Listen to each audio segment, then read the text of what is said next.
जी हैं senior journalist, संगीत रागी जी हैं पॉलिटिकल एनालिस्ट, और साथ ही संजय कुमार जी जो कि डायरेक्टर है CSDS के। लेकिन सबसे पहले विनोद जी आपका रुख करते हुए, क्योंकि लगातार इस बात की चर्चा की जा रही है कि नंदीग्राम सीट जिस पर आज वोट डाले जाने हैं, ये हॉट सीट बन गई है। यहां पर शुभेंदु अधिकारी वर्सेस ममता। लेकिन आपको नहीं लगता क्या ममता वर्सेस ऑल का गेम चल रहा है इस वक्त पश्चिम बंगाल में? सिर्फ शुभेंदु से नहीं बल्कि तो बीजेपी के तमाम दिग्गजों को टक्कर दे रही है। वहां पर राजनाथ सिंह पहुंच चुके हैं, JP नड्डा पहुंच चुके हैं, खुद प्रधानमंत्री वहां पर रैली कर चुके हैं। इस तरीके से ममता वर्सेस ऑल का गेम चल रहा है यहाँ तो। ये कुछ वैसे ही है जैसे जब लोकसभा चुनाव हुआ था, नरेंद्र मोदी वर्सेस ऑल कहा जा रहा था, और वैसे ही हो रहा था कि सारे अपोजिशन के लीडर मिल करके नरेंद्र मोदी के खिलाफ मैदान में थे।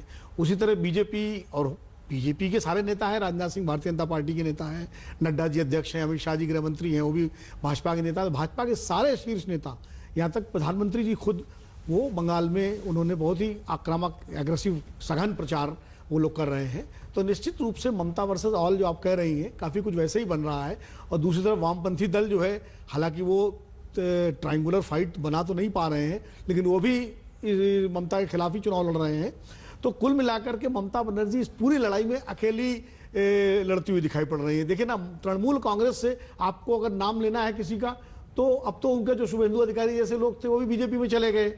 दिनेश त्रिवेदी, शुभेंदु अधिकारी और कुछ और जो उनके प्रमुख नेता थे। तो इस समय तृणमूल कांग्रेस से अगर एक नाम लिया जाता है तो ममता बनर्जी का, चाहे वो पब्लिक मीटिंग्स हो, चाहे वो पदयात्रा हो, चाहे रोड शो हो, ममता बनर्जी ही उनका सबसे बड़ा चेहरा है। और ऐसा होता है, देखिए जब भी कोई क्षेत्रीय पार्टी चुनाव लड़ती है तो उसका नेता ही सबसे बड़ा चेहरा होता है। अगर बिहार में तेजस्वी यादव सबसे बड़ा चेहरा थे, तमिलनाडु में स्टालिन सबसे बड़ा चेहरा है, मायावती अपनी पार्टी का चेहरा है, अखिलेश यादव अपनी पार्टी का चेहरा है, तो जगन रेड्डी आंध्र में है। तो इसी तरह ममता बनर्जी ही अपनी पार्टी की सबसे बड़ी चेहरा है इस समय। और निश्चित रूप से ये लड़ाई ममता बनाम बीजेपी के पूरी ताकत, और बीजेपी अकेले नहीं है, बीजेपी के साथ पूरा संघ परिवार है।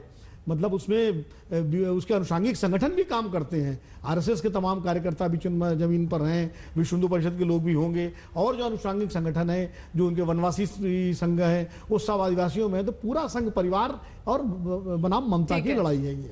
तो हमारे दो और खास